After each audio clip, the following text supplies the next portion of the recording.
오늘도 예배 함께 참여하신 우리 성도님들을 주님의 이름으로 환영하고 축복합니다. 현장에서 예배 드리신 우리 성도님들께서는 마스크를 코 위까지 꼭 착용해 주시기를 바라겠고요. 또한 영상으로 예배 드리신 우리 성도님들께서는 용물을 단장히 하셔서 예배로 영광 돌리시기를 바라겠습니다. 우리 다 같이 일어나셔서 모든 영광을 하나님께 찬양하심으로 11월 마지막 주 2부 예배로 살아계신 하나님 앞에 영광을 돌리겠습니다.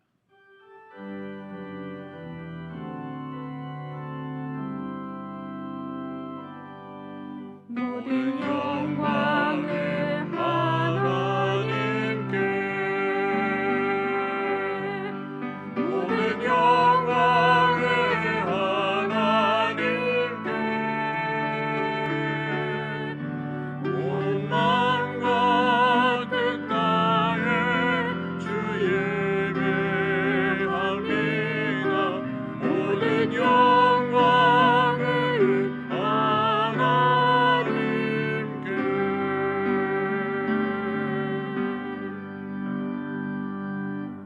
하나님은 영이시니 예배하는 자가 영과 진리로 예배할지니라. 아멘.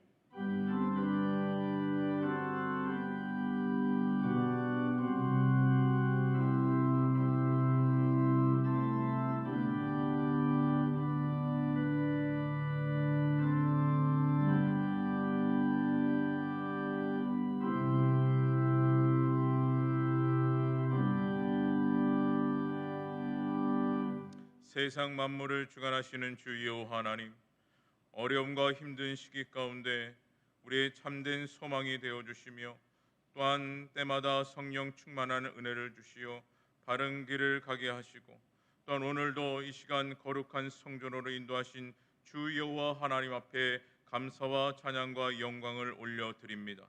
오늘 드려지는 예배가 진리를 깨닫는 축복의 예배가 되기를 간절히 소망하며 우리를 사랑하시는 예수 그리스도의 이름으로 기도드립니다. 아멘.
사랑하는 자들아 우리가 서로 사랑하자. 사랑은 하나님께 속한 것이니 사랑하는 자마다 하나님으로부터 나서 하나님을 알고 사랑하지 아니하는 자는 하나님을 알지 못하나니 이는 하나님은 사랑이심이라. 하나님의 사랑이 우리에게 이렇게 나타난 바 되었으니 하나님이 자기의 독생자를 세상에 보내심은 그로 말미암아 우리를 살리려 하심이라. 사랑은 여기 있으니 우리가 하나님을 사랑한 것이 아니요 하나님이 우리를 사랑하사 우리 죄를 속하기 위하여 화목제물로 그 아들을 보내셨음이라. 사랑하는 자들아 하나님이 이같이 우리를 사랑하셨은즉 우리도 서로 사랑하는 것이 마땅하도다. 어느 때나 하나님을 본 사람이 없으되 만일 우리가 서로 사랑하면 하나님이 우리 안에 거하시고 그의 사랑이 우리 안에 온전히 이루어지느니라. 아멘. 전능하사 천지를 만드신 하나님 아버지를 내가 믿사오며 그 외아들 우리 주 예수 그리스도를 믿사오니 이는 성령으로 잉태하사 동정녀 마리아에게 나시고 본디오 빌라도에게 고난을 받으사 십자가에 못 박혀 죽으시고 장사한 지 사흘 만에 죽은 자 가운데서 다시 살아나시며 하늘에 오르사 전능하신 하나님 우편에 앉아 계시다가 저희로서 산자와 죽은 자를 심판하러 오시리라. 성령을 믿사오며 거룩한 공예와 성도가 서로 교통하는 것과 죄를 사하여 주시는 것과 몸이 다시 사는 것과 영원히 사는 것을 믿사옵나이다. 아멘.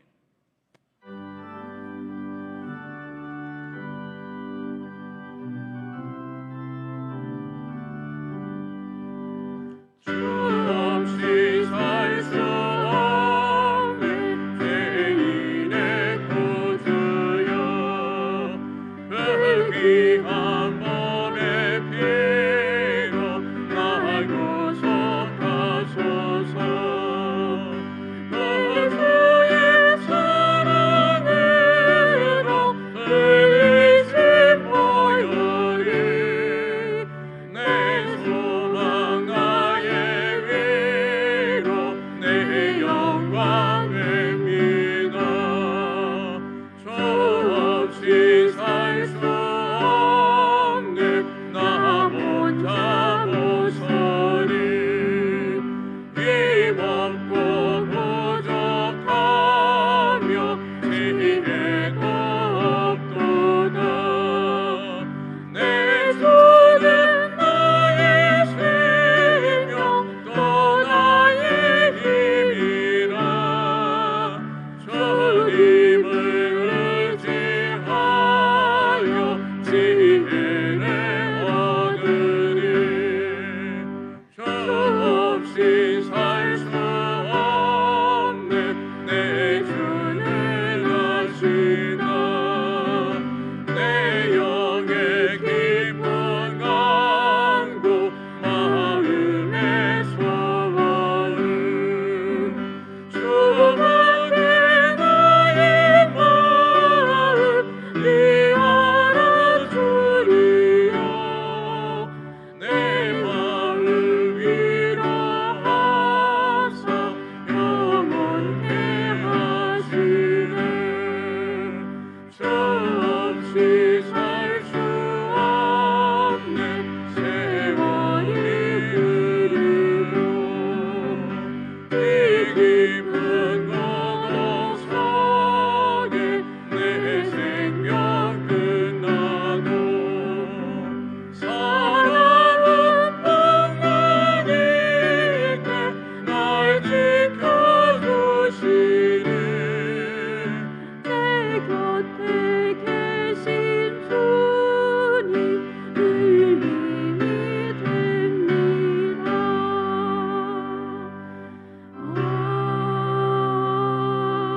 아멘.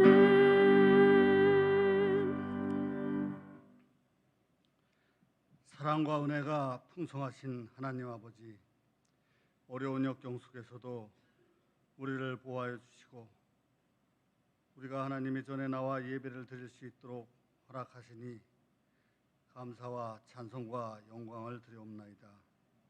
우리는 이 세상을 살면서 하나님의 백성으로 올바르게 살아야 하나 세상에 물들어 알게 모르게 죄 중에 살아왔음을 고백합니다. 우리의 죄를 회개하오니 용서하여 주시옵소서. 오늘도 말씀을 전하시는 목사님을 강하게 붙들어 주셔서 준비하신 말씀을 선포할 때 힘과 능력의 말씀이 되게 하시며 우리는 아멘으로 화답하여 한 주간도 승리하는 삶을 살아가게 하여 주시옵소서. 특별히 교회 창립 50주년을 맞이하여 우리들의 영적 각성을 위하여 성경 필사 대행진을 실시하고 있습니다. 하나님의 나와 부르짖으며 또한 기도 대행진을 실시하고 있사오니 하나님의 사랑과 은혜가 넘치는 간증의 기회가 되게 하여 주시옵소서. 아직도 이 나라와 온 세계가 코로나19 바이러스로 말미암아 두려움과 고통 속에 신음하고 있습니다. 정치적으로 경제적으로 어려움을 겪고 있습니다. 많은 백성들이 불안해하고 있습니다. 이 불쌍한 우리 백성들을 하나님의 긍휼을 베풀어 주시사 하나님의 은혜로 다시 일어설 수 있도록 힘과 용기를 더하여 주시며 이 재난과 어려운 시기를 잘 극복할 수 있도록 주님 도와주시옵소서. 오는 12월 3일은 대학 수학능력 시험이 있습니다. 우리 수험생들, 우리 자녀들에게 지혜와 총명을 더하여 주셔서 평소에 갈고 닦은 실력을 마음껏 발휘할 수 있도록 도와주시며 본인들의 앞날을 잘 헤쳐나갈 수 있도록 주님께서 특별히 인도하여 주시옵소서. 지금도 세계 만방에서 주님의 복음을 전파하시는 하나님의 사역을 감당하는 선교사님들과 국내 도서벽지에서 복음을 전파하시는 선교사님들과 도시와 농어촌의 미자립교회에서 사역하시는 우리 목사님들에게 하나님의 능력과 인도하심으로 경제적으로 어려움을 당하지 않도록 지켜보아 주시며 하나님의 복음이 땅까지 전파될 수 있도록 환경과 여건을 조성하여 주셔서 그들의 교회와 사역 위에 풍성한 열매가 맺게 하여 주시옵소서. 오늘도 하나님의 전에서 예배를 위하여 봉사하는 예배위원들과 주일학교에서 학생들을 가르치는 또 지도하는 선생님들과 보이지 않는 곳에서 헌신하는 봉사자들에게 주님의 사랑과 기쁨이 가득 차기를 원하옵나이다. 코로나19로 교회에 나오지 못하고 영상 예배를 드리는 성도들에게도 이 예배를 통하여 하나님의 임재하심과 사랑이 온전히 전하여지는 이를 간절히 빌고 원하옵나이다. 우리를 사망과 죄악 가운데서 구원하신 예수 그리스도의 이름으로 감사하며 기도하옵나이다. 아멘.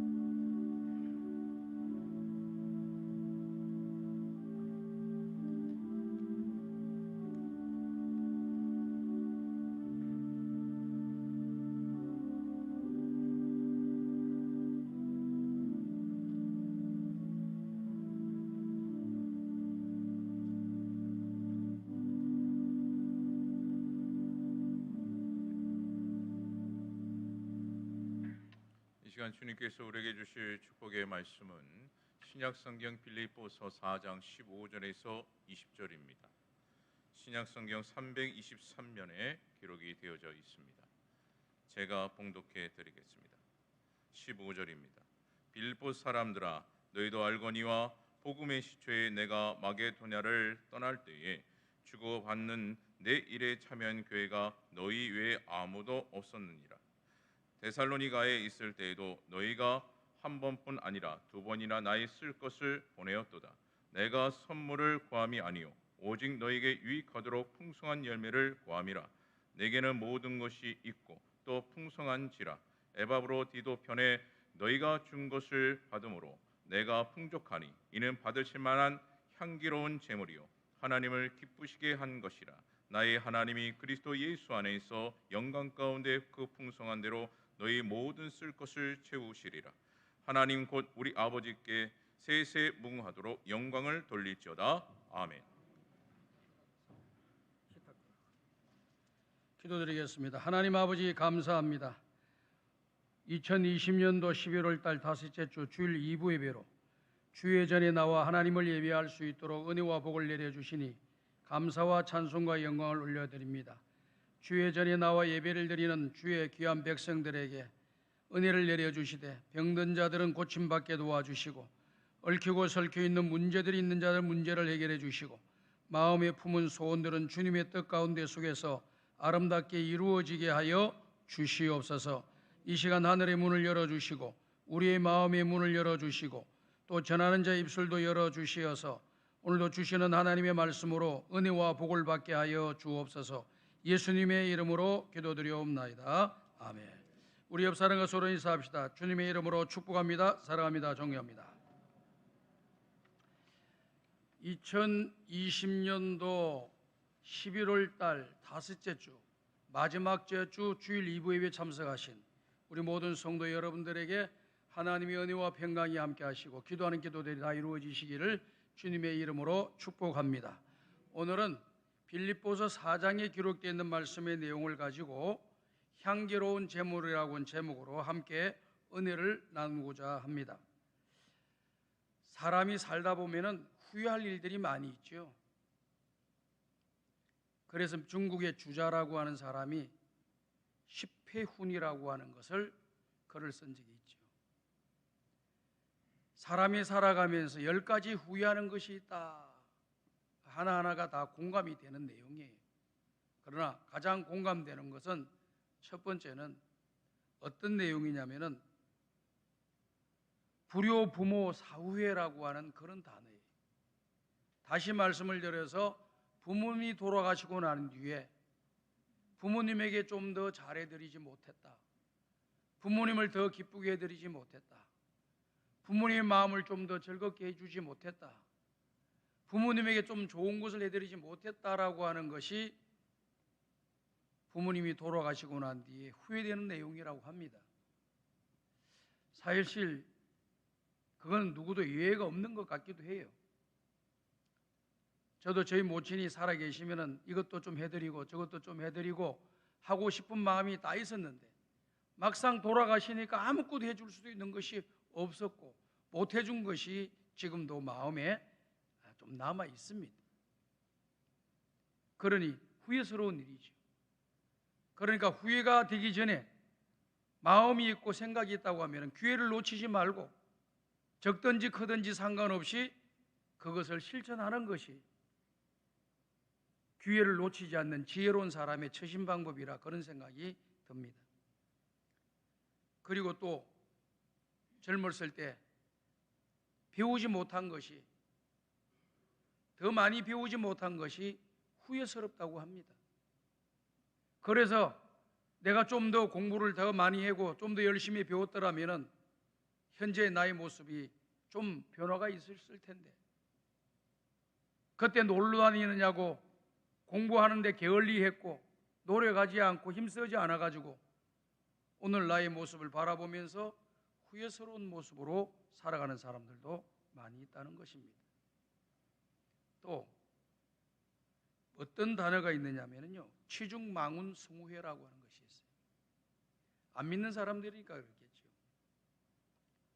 술을 드신 분들이 말을 함부로 해가지고 그 말 때문에 큰 곤욕을 치르고 어려움을 당한 일로 인해서 후회하는 일들, 정신이 말짱 차리고 나서 후회하는 일들이 많이 있다는 겁니다.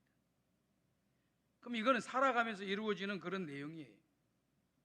이제 죽음의 임종을 앞두고 있는 이제 내 남은 인생이 얼마 남지 않았다라고 생각되는 그런 시점에 살아가는 사람들, 죽음을 앞두고 있는 사람들이 후회하는 것 세 가지가 있다 그래요. 첫 번째는 좀 더 다른 사람들에게 베풀고 선을 행하며 살지 못한 것이 후회스럽다고 합니다. 좀 더 친구들한테, 좀 더 가족들한테, 좀 더 우리 이웃들한테, 좀 더 어려운 사람들한테 얼마든지 그런 기회가 많이 있었음에도 불구하고 애써 지나치면서 선한 일들을 하지 않은 것에 대해서 너무 후회스럽다라고 하는 그런 내용입니다. 다시 말씀을 드려서 돌아가시기 전에 사람들 마음속에 다른 사람들한테 다 이야기는 하지 않지만은 속으로 품고 있다는 거예요. 또 어떤 분은 그걸 또 이야기도 하기도 한다고 합니다. 그런데 대부분 사람들이 이야기를 하지 않고 속에만 담고 있는다고 하죠. 두 번째는 좀 더 참지 못했던 것에 대해서, 인내하지 못한 것에 대해서 후회를 한다고 합니다. 내가 좀 더 참고 지냈으면 더 좋았을 텐데. 아내에게, 자식에게, 남편에게, 부모님에게, 우리 이웃들에게 좀 참고 좀 말을 절제하고 행동을 좀 절제했으면 더 유익했을 텐데. 근데 건강할 때는 그걸 못 느낀다는 거예요. 막상 돌아갈 날이 다가오니까 그것이 느껴져서 후회가 된다라고 하는 겁니다. 세 번째는 좀 더 의미 있게 행복하게 살 수도 있었고, 의미 있게 살 수 있고, 가치 있게 살 수도 있었는데 애써 자기의 게으름과 나태함과 또 어떤 욕심 때문에 그와 같은 것을 가볍게 여기고 살아왔던 지난날의 삶을 굉장히 후회한다라고 하는 것을 말하고 있습니다. 오늘 여러분들은 어떠세요? 살아오면서 후회스러운 것이 하나도 없습니까? 사람들은요, 다 후회가 있는 거예요. 그런데 후회가 있다고 해서 지금 느끼고 가만히 있으면 아무렇고 달라질 것이 없어요. 그런 후회스러운 일이 있다면, 못한 것이 있다고 한다면 지금부터라도 선하고 또 좋은 것이라고 하면, 나를 위한 것이고 우리 모두를 위한 것이라고 한다면 지금부터 하셔야 됩니다. 하시다가 천국 가셔야 돼요. 오늘 저와 여러분이 읽은 하나님의 말씀 빌립보서는 사도 바울이 이에 죽음을 앞두고 로마 옥에 갇혀서 이런 과정, 재판 과정을 거치면서 나중에 사형을 당하게 되죠. 그러면서도 그 사도 바울이 이 빌립보 교회 성도들에 대한 감사의 편지를 쓰고 있는 것을 우리가 보게 됩니다. 사도 바울은 여러분들이 잘 알고 있는 것처럼 그가 예수님을 만나기 전에는 예수님을 핍박하고 예수님을 믿는 하나님의 교회를 핍박했던 그런 사람들입니다.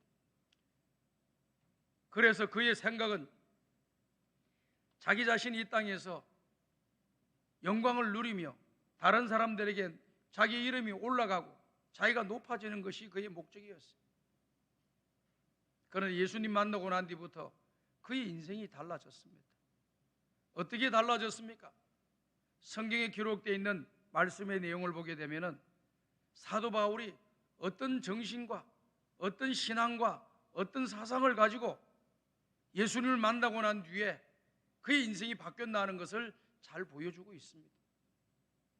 그것은 예수님을 만나고 난 뒤부터 그가 끝까지 가졌던 내용이 뭐냐면 모든 것이 하나님의 은혜다라고 하는 겁니다. 예수를 믿고 구원받아서 하늘나라의 소망을 가지고 살아가는 것, 하나님의 영광을 위하여 충성을 다하는 것, 이것이 하나님의 은혜라는 거예요. 고린도전서 15장에 나와 있죠. 나의 나 된 것은 하나님의 은혜라고 하는 것입니다. 저도 이 말씀을 굉장히 좋아해요. 우리 성도들도 대부분 좋아할 거라고 생각이 됩니다. 왜 그러냐? 구원받을 만한 자격이 없는 사람, 천국 갈 수 없는 사람, 지옥으로 갈 수밖에 없는 그런 저와 여러분들에게 예수님이 십자가에서 피 흘려 죽으시고 우리 죄를 대신하여서 우리의 죄를 속죄해 주심으로 믿는 모든 자에게 주시는 구원의 은혜를 우리가 받았기 때문에 우리는 이 은혜가 너무나도 큰 거죠. 오늘 저와 여러분 이 자리에 앉아 있는 것도 하나님의 은혜 때문인 줄로 믿습니다. 하나님의 은혜로 살아가는 거예요. 어떻게 보면 내 힘으로 살아가는 것 같이 보이는데 성경을 자세히 보게 되면 내 힘으로처럼 살아가는 것이 아니고 하나님의 은혜로 살아간다라고 하는 것을 우리는 느끼게 됩니다. 나의 나 된 것은 하나님의 은혜로다. 이 사도 바울이 예수님을 만나고 난 뒤부터 죽을 때까지 가지고 있는 신앙 사상입니다. 신앙관이고 그의 사상관, 그의 인생관입니다. 내가 살아가는 건 하나님의 은혜다. 두 번째는 뭐냐? 내가 사는 것은 갈라디아서 2장 20절, 내가 이제 사는 것은 나를 위해서 십자가에 죽으신 예수 그리스도를 위해서 사는 것이다. 나를 위하여, 나의 죄를 위하여 자기 몸을 버리시고 십자가에 죽으신 예수 그리스도로 말미암아 우리가 구원함을 받았으니 이제는 나는 이미 죽었던 존재인데 다시 살려주셨으니까 제2인생의 길을 걸어간다는 거예요. 제2의 인생을 내가 걸어가는데 이 인생은 나를 위한 삶이 아니라 예수님을 위한 삶이 되어야 된다. 내가 육체 가운데 사는 것은 나를 사랑하사 자기 몸 버려 십자가에 죽으신 예수 그리스도를 위해서 살아가는 것이다. 그래서 자기 남은 인생은 자기를 위해서 살지 않고 나를 구원해 주신 예수님을 위해서 살려고 마음먹고, 그리고 그런 사명을 받고 그의 남은 인생을 끝까지 믿음의 길을 걸어가면서 후회 없이 인생의 길을 걸어갔습니다. 그러면서 먹든지 마시든지 무엇을 하든지 하나님의 영광을 위해서 살아야 된다고 말씀을 해주시고, 나중에 이제 임종 얼마 남겨두고 그가 디모데후서 4장에서 이야기했던 것처럼 나의 떠날 시각이 다가왔도다. 나의 떠날 시각이 다가왔도다.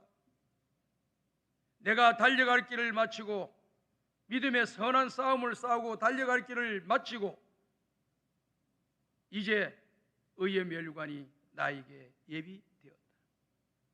나에게만 아니라 주의 나타나심을 사모하는 모든 자에게도 그와 같은 멸관이 예비되었다 하면서 하늘나라 올라가서 천국에서 주님을 만나 뵙고 주님으로부터 멸관을 받았고 주님으로부터 칭찬을 받고 주님으로부터 이 땅에서 있으면서 나의 영광을 위해서, 영혼 구원을 위해서, 복음을 위해서 희생하고 헌신한 자기 자신을 칭찬해 줄 것이라고 하는 소망을 가지고 살아가는 모습을 우리에게 보여주고 있습니다. 오늘 사랑하는 우리 성강의 가족 여러분들, 우리는 하나님의 은혜로 구원받아 죽었던 인생이 다시 살아났습니다. 다시 말해서 제2의 인생을 사는 것이라 그렇게 말씀을 드릴 수 있습니다. 제1의 인생은 나를 위해 살아왔지만 제2의 인생은 하나님을 위해서 살아가야 합니다. 사도 바울처럼 나를 위하여 자기 몸을 버리신 예수를 위해 사는 것이다. 내가 육체 가운데 사는 것은 나를 위해서 십자가에 죽으신 예수를 위해서 내가 사는 것이다. 내 남은 인생은 하나님 영광을 위해서 복음을 전하면서 하나님의 말씀에 순종하면서 믿음의 길을 걸어가는 것이 나의 인생이다라고 하는 것을 고백했습니다. 우린 제2의 인생을 살고 있습니다. 우리의 남은 인생은 하나님 영광 위에 살아야 될 줄로 믿습니다. 믿음과 소망과 사랑을 가지고 살아가야 되는 것이죠. 오늘 그가 이 빌립보 교회에다가 로마 감옥에서 빌립보 교회에다가 편지를 썼는데 이 교회에 대한 특별한 감사의 메시지를 보내고 있고 또 고마움의 메시지를 보내고 있는 것을 우리가 보고 있죠. 사도 바울이 복음을 전한 교회가 많이 있습니다.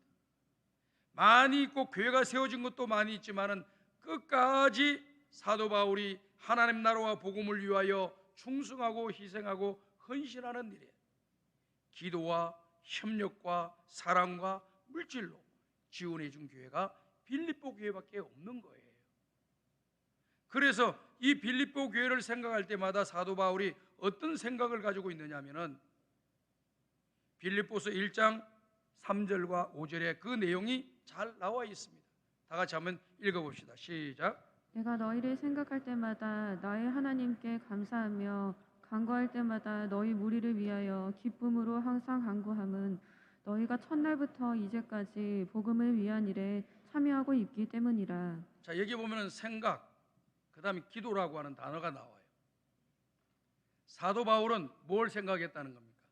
빌립보 교회를 생각할 때마다, 빌립보 교회 안에 들어있는 모든 성도들을 생각할 때마다 하나님께 감사한다는 거예요. 그리고 두 번째는 기도할 때마다 기쁨으로 그 기도를 드린다는 겁니다. 왜 감사하고 있을까요? 그 이유가 나와 있죠. 5절에 보니까 첫날부터 이제까지 복음을 위하여, 복음을 위한 일에 동참해주고 동력해주고 있기 때문이다 라고 이야기를 했습니다. 그러니까 복음을 위해서 첫날부터, 첫날이 뭡니까? 사도 바울이 아시아에서 아시아 지역에 복음을 전하기를 원했지만은 하나님의 성령이 그것을 허락해 주지 않으니 하나님 앞에 기도를 드리면서 간절히 기도를 드리고 부르짖었더니 아시아로 가지 말고 마게도니아 지역으로 가라고 하는 환상을 하나님이 그에게 보여주지 않았습니까? 그럴 때 이 사도 바울이 마게도니아 환상을 바라보면서 하나님께서 아시아로 가는 것을 막으시고 유로보를 향하여 복음을 전하라고 하는 주님의 메시지인 줄로 알고 순종하고 건너와서 우리를 도와달라고 하는 그 소리에 저 지역에 가서 그들의 영혼을 도와주고 되겠고 구원을 시켜야 되겠구나, 복음을 전해야 되겠구나 해가지고 그 길로 걸어가지 않습니까? 그래서 배를 타고 많은 날을 거쳐서 배를 타고 도착한 곳이 어디냐? 바로 빌립보입니다. 빌립보에서 그곳에서 복음을 전했더니 빨레트에서 아넥네들이 들어와서 거기서 이야기하다가 그곳에서 복음을 전하니까 거기에 있는 사람들이 예수님을 영접하게 된 겁니다. 우리가 잘 아는 비단장사 누디아도 그때 복음을 듣고 예수님을 영접하는 사람이 되고 빌립보 교회 초대 교회 성도가 되었던 것을 우리가 잘 알고 있습니다.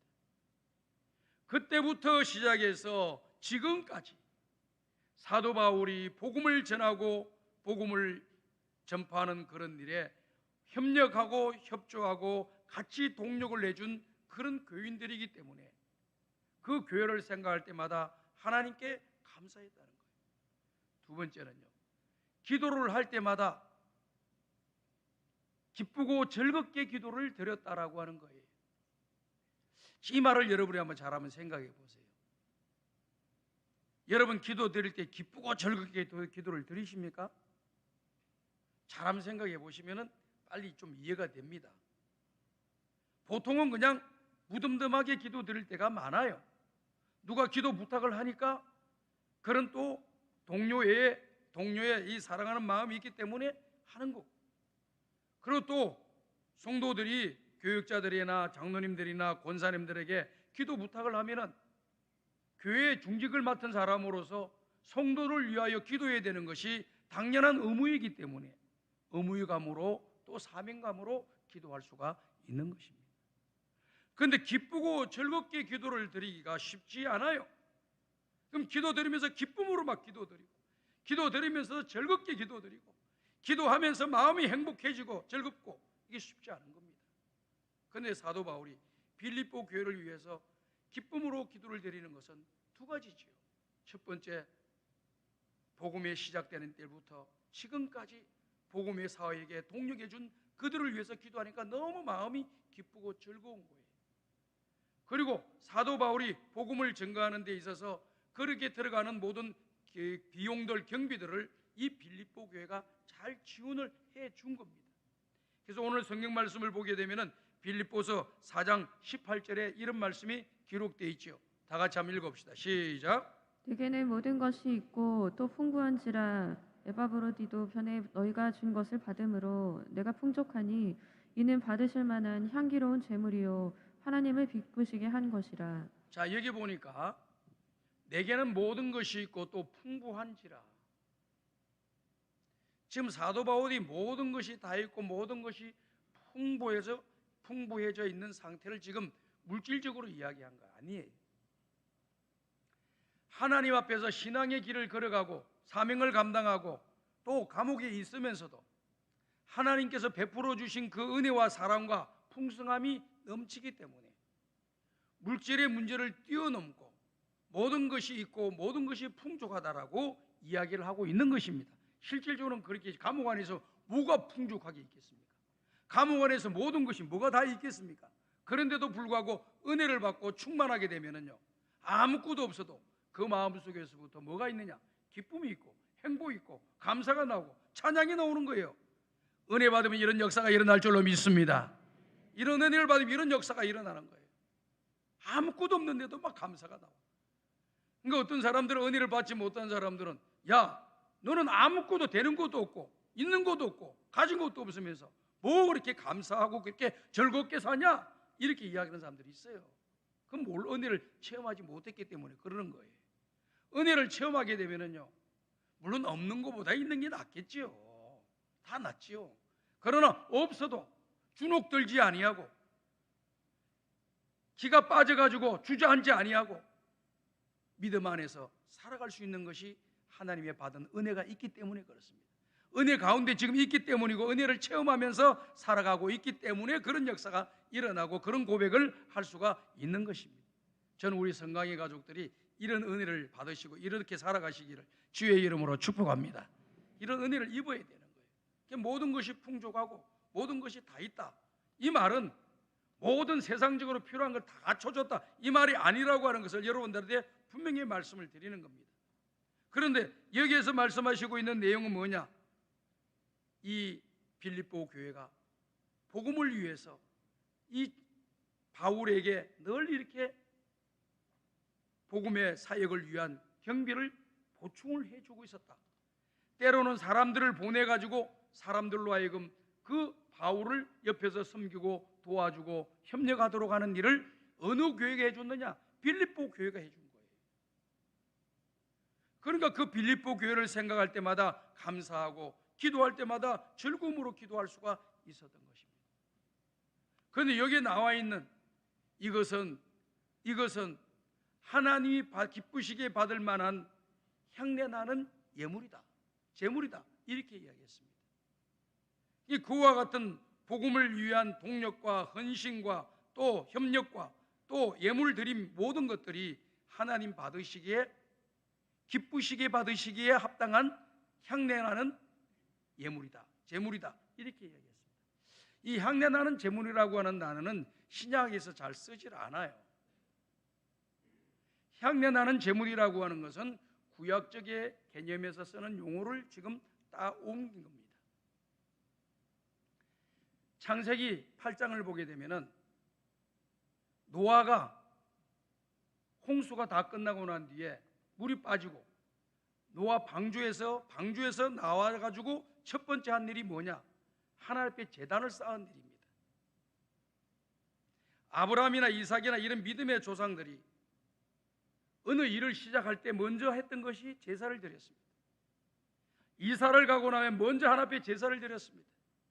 항상 하나님을 먼저 앞세우는 그런 모습들이 있는 것을 보게 되는 거죠. 방주에서 나와서 첫 번째 한 일이 제단을 쌓고 하나님 앞에 예배드리는 일을 했다는 거예요.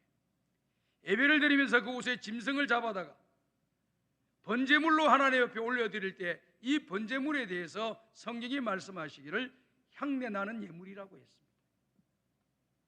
그리 마음과 뜻과 정성을 다 모아서 하나님 앞에 올려지는 그 예사, 이 홍수의 사건이 있고 난 뒤에 모든 사람이 다 죽었어요. 그런데 살고 난 뒤에 첫 번째 했던 일이 바로 하나님을 예배하는 일을 했던 것이죠. 그때 드려졌던 마음과 뜻을 모아서 드려졌던 그 제물이 하나님이 받으시기에 합당한 향기나는 제물이 되었다라고 하는 것을 이야기하고 있습니다.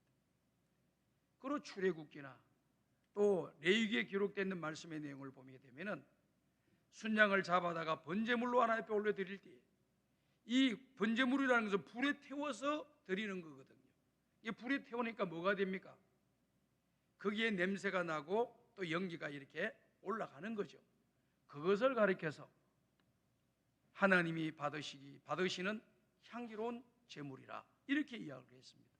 그런데 이 내용을 이 그대로 지금 신약에 사도 바울이 빌립보 교회에다가 그 단어를 쓰면서 설명을 하고 있는 것입니다. 그러니까 지금 빌립보 교회 성도들의 희생과 헌신과 사랑과 충성과 복음을 위하여 협력하고 예물을 드리는 모든 내용들이 하나님 받으시기에 향내나는 예물이 된다라고 하는 것을 이곳에서 말씀해주고 있는 것이죠. 그렇기 때문에 오늘 저와 여러분들은 주님 앞에 부르심을 받는 그 순간까지도 항상 자기에게 주신 그런 사명들을 잘 감당하면서 믿음의 길을 걸어가고 주 앞에 충성을 다하는 저와 여러분들이 될 수 있기를 간절히 바랍니다. 제가 이게 영국에 유학을 갔을 때 이 유학생들 교회를 좀 했지 않았습니까? 뭐 유학생들이 무슨 돈이 있어요? 돈도 없지요. 그러다 보니까 헌금하는 것이 많지는 않아요. 그러다 보니까 교회를 산다거나 교회를 갖다가 이렇게 임대하거나 이렇게 할 수가 없어요. 그런데 그 사우샘턴이라고 하는 것은 런던에서 한 2시간 정도 떨어진 항구 도시입니다. 이 사우샘턴 항구는요, 여러분들이 잘 아는 타이타닉호가 출발한 항구입니다. 그 도시가 아주 잘 사는 동네예요. 그 도심 중앙에 아주 그냥 전문가 집단들이, 또 그 지역에 그런 전문가 사역을 하는 그런 사람들이 많이 모이는 그런 아주 좋은 제일 큰 교회가 하나 있어요. 그 교회가 어바바 처치라고 하는 거예요. 그런데 우리 한인들이 모여서 예배를 드리겠다고 하니까 기꺼이 오전 시간은 안 되지만은 오후 시간에는 비어 있으니까 장소를 사용하라고 해줘가지고 사우샘턴 한인교회라고 하는 것이 그곳에 있게 된 겁니다. 지금은 2개가 됐다 그러더라고. 나는 이야기를 들어보니까요. 그곳에서 예배를 드리고 우리는 오후 예배를 드리는 겁니다. 그래서 저는 오전에 가서 예배를 영국인들하고 같이 드릴 때가 여러 번 있었어요. 한번 들여다보면은 전번에도 제가 빌립보서 4장에 있는 말씀 설교하면서 한번 소개한 적이 있습니다. 설교 전에 목사님이 나와서 말하기 전에 뭔가 말 한마디 하면은 아마 성도들이 전부 다 서로 주고받으면서 하는 내용이 아마 그것을 읽자고 했는 것 같습니다. 뭐냐면은 아무것도 염려하지 말고 오직 모든 일에 기도와 간구로 너희 구할 것을 감사함으로 하나님께 아뢰라. 그 모든 지각이 뛰어나신 하나님의 평강이 그리스도 예수 안에서 너희 마음과 생각을 지켜 주시리라. 이 축복의 말씀을 서로 이야기를 하는 거예요. 그러면서 예배가 끝나고 제가 보니까요, 남자분이 피아노를 치고 계시더라고요. 그럼 그 피아노 자기가 전공한 사람이래요. 그래서 얼마 동안 이 피아노를 치셨습니까? 라고 보니까 24년 동안 교회에서 지금 피아노를 봉사하고 있다는 겁니다. 아, 그래요. 그럼 앞으로 또 얼마까지 더 하겠습니까? 그랬더니 목사님, 저는 교회에서 할할 때까지 합니다. 그리고 내가 할 수 있는 힘이 있을 때까지 할 겁니다. 하나님이 많은 사람들에게 이 피아노를 잘 치는 달란트와 은사를 주지 않았습니다. 이 교회는 피아노를 제가 제일 잘 칩니다. 그렇기 때문에 이 피아노로 주님 부르시는 이 은사를 나에게 주셨기 때문에 하나님의 교회를 섬기는 제일 좋은 하나님 나에게 주신 달란트로 봉사하는 겁니다. 그렇게 이야기를 하더라고요. 야, 참 아름다운 거예요. 그것도 다 무보수로 다 하는 거예요. 다 무보수예요. 하나님이 자기에게 주신 은사와 달란트가 있는데 이것을 하나님의 교회를 위해서, 주를 위해서 쓰임 받는다는 것이 행복이고 기쁨이라는 거예요. 야, 믿음이 좋더라고요. 저는 우리 성광의 가족들이요, 어떤 분야에서 일을 하시든지 이런 믿음의 자세를 가지고 하나님 앞에 충성하고 헌신하고 믿음의 길을 걸어갔으면 참 좋겠어요. 교사로서 20년 이상 봉사한 사람들이 우리 교회도 여럿 있습니다. 너무나도 아름다운 분이죠. 그리고 성가대도 20년 30년 하신 분들이 많이 있어요. 하나님이 다른 사람보다도 찬양을 잘할 수 있는 그런 달란트를 주시니까 얼마나 감사합니까? 주님 부르신 날까지 나에게 주신 은사와 달란트로 하나님께 영광을 돌리고 교회의 유익과 덕을 끼치고 성도들을 기쁘게 하고 즐겁게 하는 일에 쓰임 받는다는 것이 행복이잖아요. 기쁨이잖아요. 이거보다 더 좋은 일이 어디 있겠습니까? 그렇게 하는 겁니다. 또 어떤 분들은 뭐 안내하는 일이나 또 뭐 다른 봉사하는 일, 이런 일들 전도회에서 우리 교고장님들도 뭐 십수년을 하신 분들도 계시고, 또 더더군다나 인도자들, 이런 분들은 20년 30년 하신 분들이 수두룩합니다. 그런 분들이 다 봉사하면서 사도 바울처럼 기쁨과 즐거움과 자원함으로 하나님께 감사함으로 나에게 주신 사명과 은사에 따라서 달란트에 따라서 사명을 감당한다고 이렇게 하니까 얼마나 아름다워요. 그게 모든 것이 하나님이 받으시기에 아름다운 향내나는 예물이 된다는, 제물이 된다는 거예요. 그러니까 내가 하는 모든 일은 주님 앞에 드려지는 제물과 같은 것이다 라고 하는 것을 우리가 기억하면서 우리에게 주어진 사명을 감당하는 저와 여러분들이 될 수 있기를 간절히 바랍니다. 빌립보서 4장 15절과 16절을 보게 되면은요, 사도 바울이 복음을 전할 때부터요 지금 되었던 것을 이야기를 해주고 있죠. 한번 읽어보겠습니다. 시작. 빌립보 사람들아 너희도 알거니와 복음의 시초에 내게 마게도냐를 떠날 때에 주고받는 내 일에 참여한 교회가 너희 외에 아무도 없었느니라.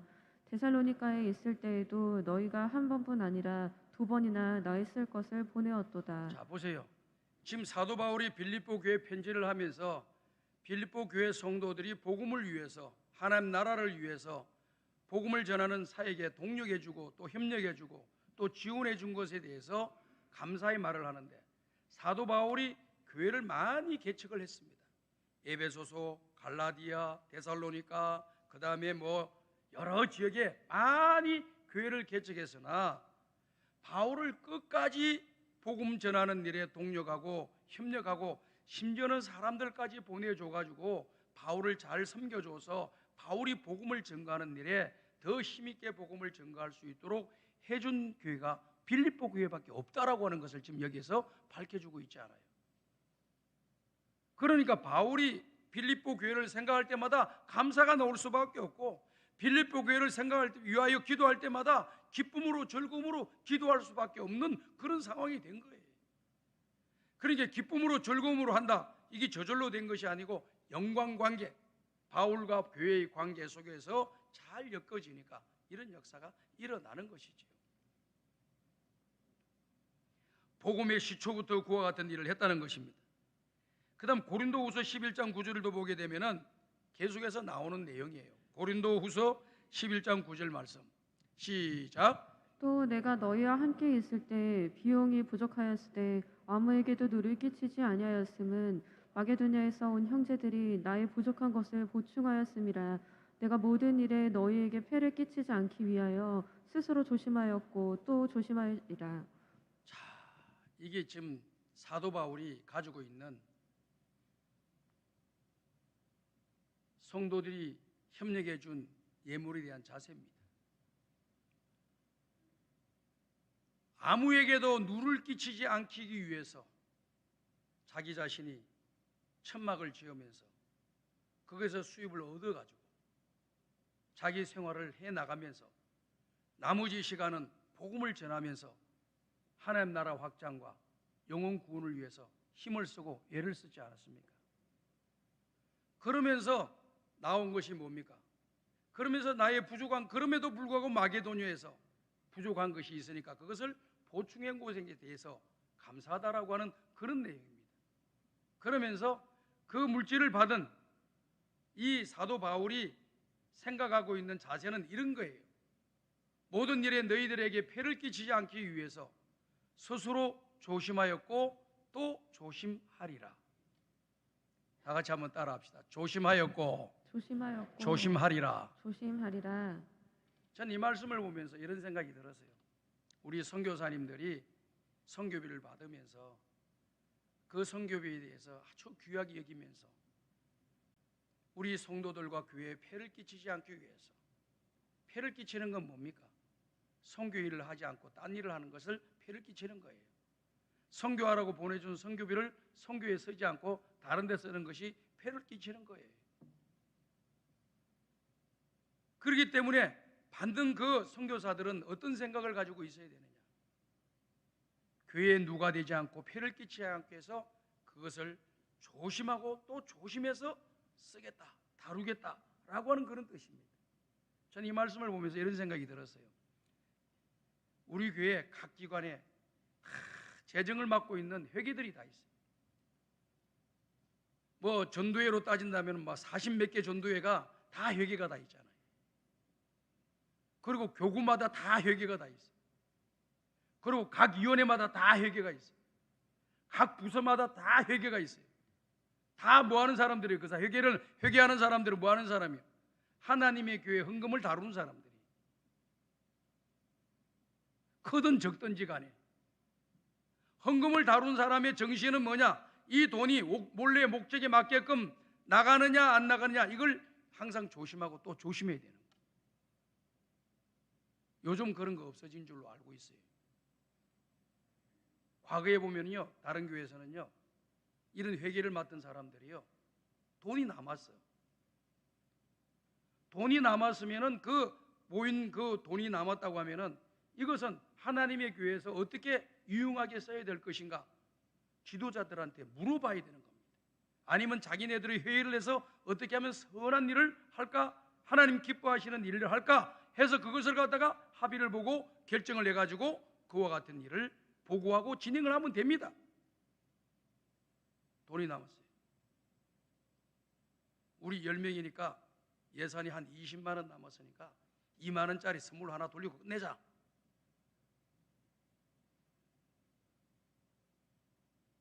물론 할 수 있겠지요. 그러나 선물 나누어 가지라고 헌금을 한 건 아니잖아. 그것도 그 선물을 드린다 하더라도 모든 교회 유익과 덕을 다할 생각해서 회의해서 모두가 다 결정을 해서 그와 같은 일을 해 나가야 되는 거예요. 물건을 사더라도 허튼데 물건이 빠져나가지 않도록 하셔야 되는 겁니다.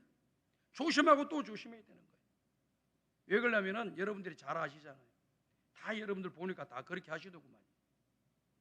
뭐 물건 하나 살려 할 때 한 회사에서 한 지점에서 나온 거 돈 무조건 두고 돈 주고 사는 사람들이 거의 드물어요. 보통 7, 8은 어떻게 하느냐, 다른 회사에서는 얼마에 파느냐, 다른 대리점에서 얼마를 파느냐, 인터넷 검색을 딱 해가지고 제일 그나마 똑같은 제품을 제일 싸게 주는 데 있으면 거기다가 다 하시더라고. 그래요, 안 그래요? 교회 예산 쓸 때도 그렇게 하셔야 되는 거예요. 우리가 전도회나 어떤 구역이나 어떤 교회 일을 할 때 어떤 물건을 사야 되는데 있으면 얼마짜리야? 100만 원? 100만 원 줘. 이렇게 하면 안 됩니다.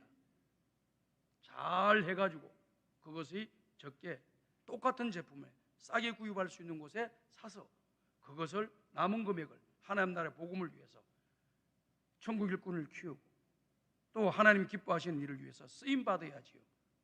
그러니까 돈을 다루는 사람들은 조심하고 또 조심해야 되는 거예요. 이해가 되시면 아멘 하시기 바랍니다. 각 교구, 전도회, 모든 부서에 회계를 맡으신 분들은 조심하고 조심해서 예산을 쓰시고 그리고 남은 금액은 하나님의 교회를 위해서 또 하나님 영광을 위해서 또 선한 일을 위해서 또 하나님 기뻐하는 일을 위해서 쓰임받도록 여러분들 노력해야지. 우리가 20만 원을 남았다고 해서 만 원짜리 2만 원짜리 내 주머니 집에 가져가가지고 무슨 유익이 있겠습니까? 그렇게 나누어 가지려고 회비를 거두는 겁니까? 뭔가 선한 일을 하고 좋은 일을 하려고 하는 원래 취지의 목적이 있는데 그 목적대로 쓰이면 되는 겁니다. 마음이 욕심이 들어가니까 자꾸 그렇게 나누어 쓰려고 하는 거예요. 그게 아닌 거예요. 그래서 사도 바울이 이와 같은 자세로 예물을 다루고 있는 것을 보게 되고요. 우리가 하나님 앞에 드려지는 그러한 예물 가운데 속에서도 어떤 자세로 예물을 드렸느냐. 지금 이분들이 풍족한 가운데 속에서 이와 같이 헌금을 한 게 아니에요. 그렇기 때문에 더 조심해서 또 조심해서 사용해야 되는 거예요. 고린도후서 8장 1절과 2절을 보게 되면은요, 마게도냐 교회들이 또 빌립보 교회를 말하는 겁니다. 이 빌립보 교회가 헌금을 드릴 때에 어떠한 상황 속에서 또 마게도냐 지역에 있는 교회들이 어떠한 상황 속에서 헌금을 드렸느냐, 이게 잘 나와 있잖아요. 이걸 알고 있는 사도 바울이 조심하고 또 조심하리라 이렇게 말씀하시는 거예요. 다 읽어봅시다. 시작. 형제들아, 하나님께서 마게도냐 교회들에게 주신 은혜를 우리가 너희에게 알리노니 환난의 많은 시련 가운데서 그들의 넘치는 기쁨과 극심한 가난이 그들의 풍성한 연보를 넘치도록 하게 하였느니라. 자 보세요.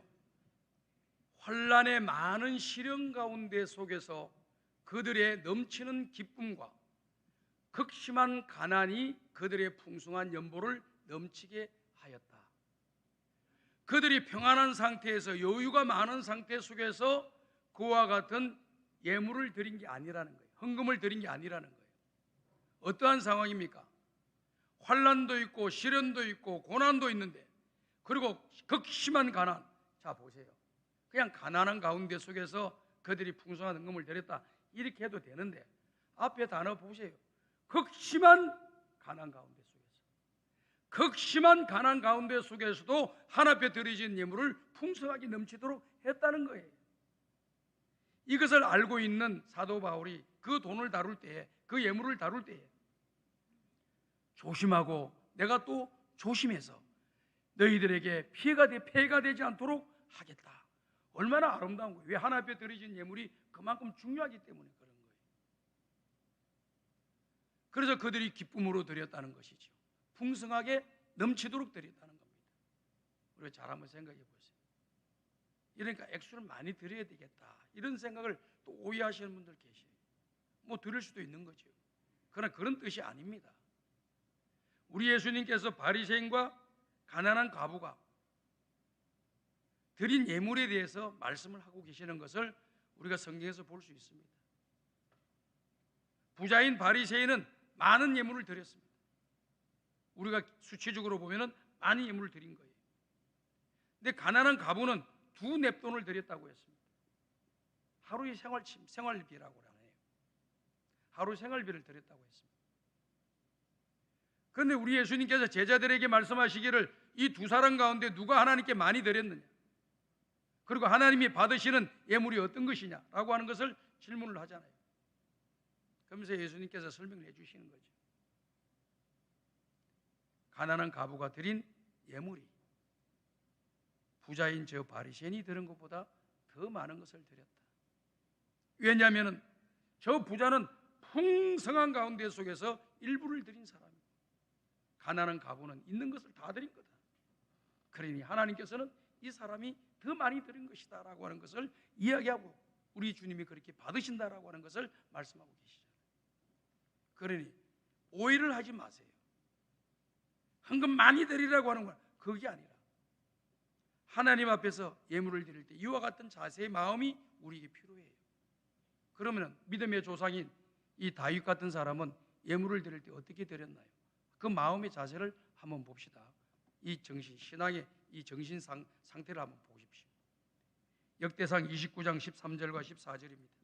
다 같이 읽읍시다. 시작. 우리 하나님이여, 이제 우리가 주께 감사하며 주의 영화로운 이름을 찬양하나이다. 나와 내 백성이 무엇이기에 이처럼 즐거운 마음으로 드릴 힘이 있었나이까. 모든 것이 주께로 말미암아 싸우니 우리가 주의 손에서 받은 것으로 주께 드렸을 뿐이니이다. 지금 다윗이 하나님 앞에 예물을 드리고, 그 백성들이 하나님 앞에 예물을 드리는 그 일에 대해서 예물을 드리면서 하나님께 감사하고 하나님을 찬양하면서 이 예물을 드린다고 했어요. 그러면서 우리가 이렇게 드릴 수 있는 힘이 어디에서 나왔느냐? 하나님으로부터 나왔다는 겁니다. 하나님으로부터 나왔으니까 하나님이 우리에게 주신 것을 주님께 드리는 것뿐입니다. 과시할 것이 없고 자랑할 것이 없고 드러낼 것이 없다라고 하는 것을 지금 이야기하고 있는 것이죠. 오늘 사랑하는 여러분들, 예물을 많이 들었다고 해서 그것 때문에 자기 자신이 목소리를 낸다거나 또 자기를 자랑한다거나 그런 사람 되지 마세요. 성경적으로 잘못된 길로 걸어가고 있는 거예요. 심지어는 저 어느 그 지방에 있는 교회에서 분쟁이 일어났는데, 분쟁이 일어나가지고 어떤 사람이 뭐 어떻게 자기 마음이 화가 많이 났는지를 몰라도 내가 드린 건축원금 1억을 드렸는데 내놔라고 그런다. 그 사람이 지금 하나님께 드린 거요, 뭘 한 거예요? 전부 다 인간적인 생각, 너무나도 잘못된 신앙의 길을 걸어가고 있는 거죠. 하나님께서 주신 것을, 내 것을 드린 것이 아니에요. 하나님이 나에게 주신 것을 하나님께 드릴 뿐입니다. 이해가 되시면 아멘 하시기 바랍니다. 이런 믿음의 자세를 가지셔야 돼요. 요즘 보니까요, 인터넷에 저도 한번 봤어요. 11조는 뭐 성경적인가 하고 무슨 뭐 교수가 나와가지고 하는데 너무나도 수준이 낮아. 너무나도 하나님 말씀을 모르고 이야기하는, 믿음도 없는 사람이 이야기하는 거예요. 우리는 빈몸으로 와서 빈몸으로 주님 앞에 가는 사람입니다. 빈몸으로 와서 가는 그 시간까지 주어진 것은 모든 것 다 하나님이 주신 거예요. 이 믿으시면 아멘 하시기 바랍니다. 하나님이 주신 거 우리가 믿잖아요. 그럼 하나님이 주신 것을 하나님께 드렸는데, 11조 예물을 드리는 것, 이런 예물을 드리는 것도 하나님이 주신 것에서 드릴 뿐입니다. 그리고 10분의 1을 드리는 것은 하나님이 모든 것을 주셨다고 하는 정표가 되는 거예요. 그 증명하는 거예요. 하나님, 나에게 주신 모든 것이 하나님의 것입니다. 하나님 나에게 주셨습니다. 그래서 그 90분의 1을 떼어서 하나님 앞에 올려드리잖아요. 이 드릴 때 어떻게 해야 되느냐? 마음으로 인색함이나 또 안타까워서 아까워서 드리고 이런 자세를 취하면 안 되는 거예요.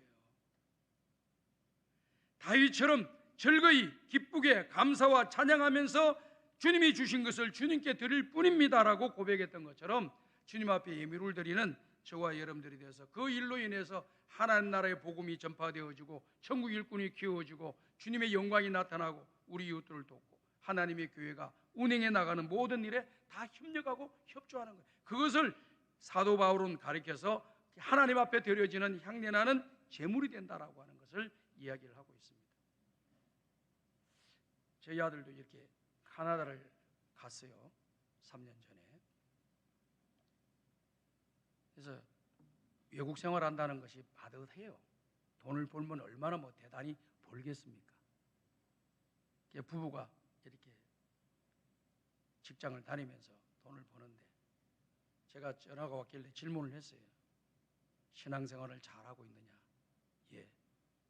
아침과 저녁에 꼭 기도를 하고 있느냐? 예. 11조는 잘 내고 있느냐? 대답이 없어. 왜 11조? 살기가 바다다는 거예요. 그래가지고 좀 약간 교훈을 해주고 하나님이 우리에게 복을 주셔야지 우리가 복을 받지. 내가 인간적인 꾀를 가지고 뭘 하고 모아놓으면 얼마 되겠지. 이거 한다고 되는 것이 아니다. 하나님이 축복의 문을 열어주셔야지 우리가 복을 받지. 축복의 문을 닫아 놓으셨는데 우리가 어떻게 복을 받을 수가 있겠느냐. 정신 바짝 차려. 그동안 밀렸던 11조 다 드려. 또 그 다음 전화가 왔어요. 드렸냐 그랬더니 아니 못 드렸대. 왜 못 드려서? 코로나19 때문에 예배당을 못 간대. 그럼 돈은 헌금은 다 준비가 돼 있느냐? 이때 5달 걸 준비해놨대. 이번 주 주일날 예배당 갈 걸 기다리지 말고 바로 목사님한테 찾아가서 11조입니다 하고 드리고 회계장부에다 올려놓으라 그래. 알았습니다. 냈냐 그렇게 냈다 그러더라고. 그러니까 우리가요 신앙생활할 때 본인 자신들도 우리 자식들이 다 복받기를 원하시죠? 복을 주실 분은 하나님이신 걸 믿으십니까? 하나님이 주셔야지 우리가 복 받는 거예요. 그렇기 때문에 11조 예물을 주님 앞에 드리고 이런 걸 갖다가 이걸 가지고 자꾸 여러분이 계산하려고 하지 마세요. 오늘날 이 계산하는 것 때문에 신앙이 망가지고 그 집안의 자녀들이 망가지고 그 교회가 망가지고 공동체가 그냥 망가지는 그런 역사가 있는. 정직하게 11조 잘 드리셔요. 그래서 복을 주실 분은 하나님이시에요. 우리가 머리를 쓰고 깨를 낸다고 해서 되는 게 아니에요. 하나님 복 주셔야 돼요. 그러니까 우리 자녀, 우리들도 잘해야 될 뿐만 아니라 지금부터 잘하면 돼요. 지금 우리도 잘할 뿐만 아니라 우리 자녀들한테도 그걸 잘 가르쳐줘서 우리 자손들이 나보다 더 잘 사는 역사가 일어나도록 하나님 은혜와 복을 받는 역사가 일어나도록 은혜를 내려주시기를 주의 이름으로 축복합니다. 마지막 말씀입니다. 갈라디아서 6장 7절입니다. 갈라디아서 6장 7절에 보게 되면 잘 한번 읽어봅시다. 시작. 스스로 속이지 말라. 하나님을 업신여기지 아니하시나니 사람이 무엇으로 심든지 그대로 거두리라. 자기의 육체를 위하여 심는 자는 육체로부터 썩어질 것을 거두고 성령을 위하여 심는 자는 성령으로부터 영생을 거두리라. 스스로 속이지 말라. 이 말씀은 무슨 말씀이냐면요, 내가 콩을 심어놓고 호두를 거둘 생각하지 말라는 겁니다. 예? 팥을 심어놓고 호박을 생각하지 말라는 거예요. 콩을 심었으면 콩을 거둔다. 팥을 심었으면 팥을 거둔다. 그것이 너희들이 생각 아니냐. 근데 그렇게 하지 않다고 한다면 너희들 속이는 거다. 다시 말씀을 드려서 하나님 앞에 드려야 될 걸 드리지 않으면서 복을 달라고 요청을 하는 것은 하나님을 속이는 행위가 된다. 지금 그렇게 이야기를 하시는 거예요. 잘 이해를 하셔야 됩니다. 하나님은 의심여김을 받지 아니하신다. 무슨 말입니까? 그렇게 해놔놓고 복을 달라고 하니까 그런데도 복을 주게 되면은 어떻게 되면 하나님이 의심여김을 받는 것이 된다는 거예요. 이게 과거에 이렇게 성경에 나와 있는 내용을 보게 되면은 하나님을 만요리 여기지 말라 이런 말씀이 나왔습니다. 하나님 우습게 보지 말라. 너희들도 그렇게 되면 이렇게 하면 이렇게 되고 이렇게 하면 이렇게 되는 걸 알고 살면서 너희가 다른 짓을 하면서 하나님으로부터 은혜와 복을 받기를 원하느냐? 너는 하나님을 우습게 보는 사람이다, 이런 뜻이에요. 그래서 그 다음 나온 말씀이 뭐냐면요, 육체를 위하여 심는 자는 썩어질 것을 거두게 될 것이고 영을 위하여 심는 자는 성령으로부터 영생을 얻게 되리라. 오늘 저와 여러분들이요, 하나님 앞에서요 믿음으로 심고 믿음으로 신앙의 길을 걸어가면 하나님께서 성령을 주시고 우리의 필요를 때를 따라 공급해 주시고 앞길을 열어주시는 역사가 일어나게 될 줄로 믿습니다. 심은 대로 거둔다라고 하는 것이 주님의 말씀이세요. 우리가 하나님 앞에 잘 들이시고 자손만대가 잘 되고 복을 받는 역사가 일어나고 여러분의 모든 행위들이 하나님 앞에 향내나는 아름다운 삶이 되기를 주의 이름으로 축복합니다. 하나님 아버지 감사합니다. 오늘도 귀한 말씀 주시니 이 말씀을 우리의 마음에 담고 평생토록 믿음의 길을 잘 걸어가고 주님께 향내나는 제물이 되는 삶을 살아가게 하여 주시옵소서. 예수님의 이름으로 기도드리옵나이다. 아멘.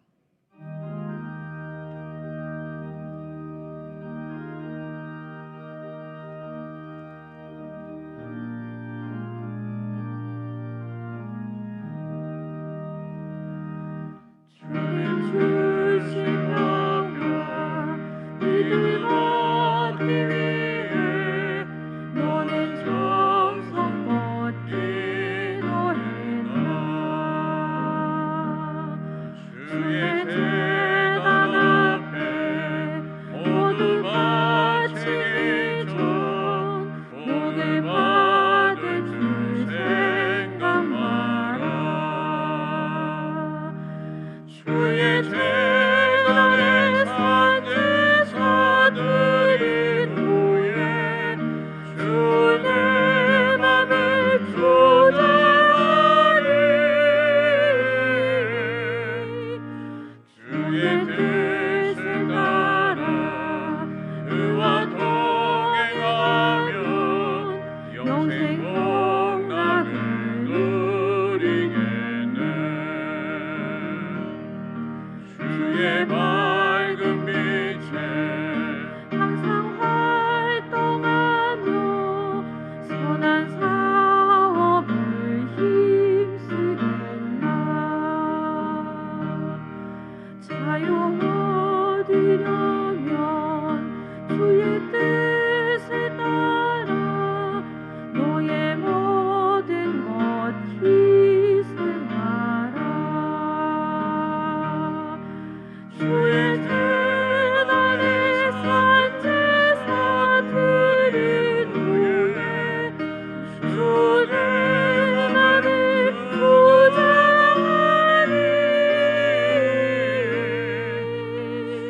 주의 뜻을 따라 그와 동행하며 영생 복락을 누리겠네.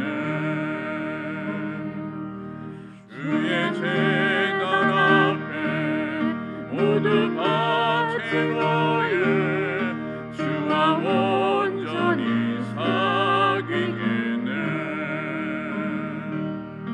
주님 주신 기쁨 또한 그의 사랑 어찌 말로 다 형용하랴. 주의 재단에 산 제사드린 후에 주의 맘을 조절하리.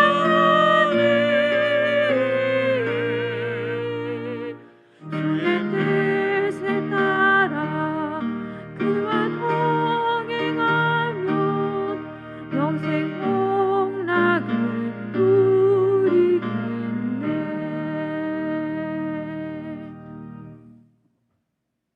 하나님 아버지 감사합니다. 오늘도 주의 전에 나오면서 마음과 뜻과 정성을 다하여 귀한 예물을 드립니다. 하나님 아버지 바친 손길들에게 은혜와 복을 내려주시며 예물을 드릴 때마다 다윗이 고백했던 것처럼 주님이 주신 것을 주님께 드립니다. 모든 것을 주님이 주실 힘을 주님이 주셨습니다 라고 하는 것을 고백하면서 예물을 드리게 하여 주시어 주님이 받으시기 아름다운 나온 향내 나는 예물이 되게 하여 주시옵소서.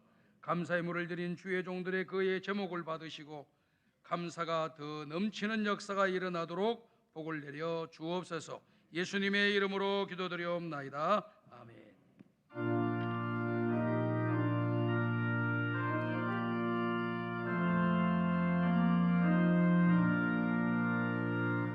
이 천지가 만물들아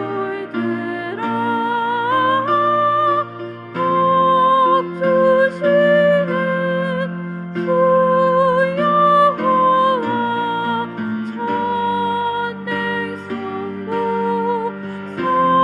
성자 성령 찬송하고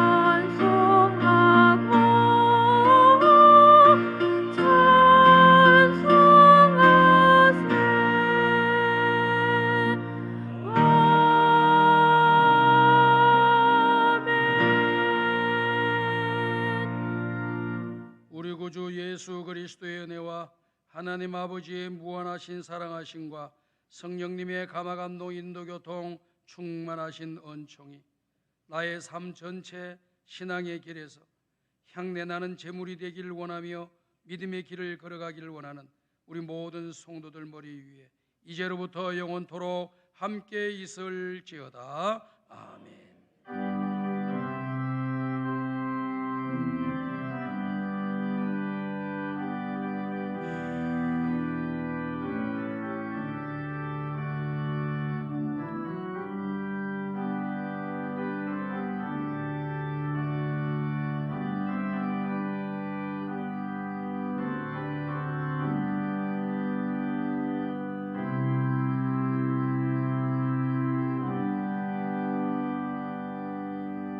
자리에 앉아 주시기 바랍니다. 교회 소식 알려드리겠습니다.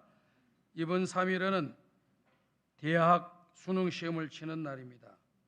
수험생 부모님들과 성도님들의 기도가 필요합니다. 일정 비전을 해서 진행됩니다. 여러분께서 많이 참여해 주시고 기도해 주시기를 부탁드립니다. 은퇴식, 기도 대행진, 그리고 각 기관 총회, 기아 대책기구, 코로나19 사회적 거리두기, 이 내용을 잘 보시고 여러분께서 적극적으로 따라 주시기를 부탁드립니다. 찬송가 430장을 부르면서 2부 예배를 모두 마치겠습니다.